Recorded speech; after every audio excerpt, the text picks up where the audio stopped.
Personnes qui se parlent souvent à elles-mêmes, qui créent des scénarios dans leur tête et qui entretiennent de longues conversations intérieures, pensent que c'est normal. Mais en vérité, c'est bien plus profond que ça. C'est une façon de survivre dans un monde où personne n'écoute vraiment. À force de ne pas être compris, on apprend à devenir son propre refuge.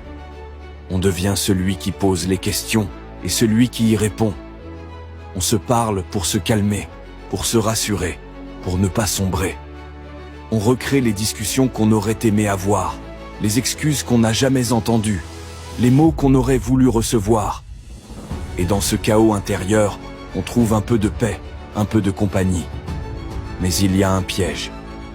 À force de se réfugier dans cette bulle mentale, on finit par s'y enfermer.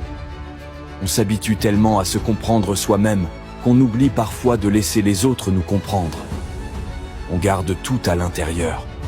On filtre chaque mot. On parle dans sa tête parce que dehors, peu de gens écoutent avec le cœur. Si tu te reconnais là-dedans, souviens-toi de ceci. Te parler n'est pas une faiblesse. C'est une preuve de lucidité, de sensibilité et de force intérieure. Mais n'oublie pas d'ouvrir parfois cette porte.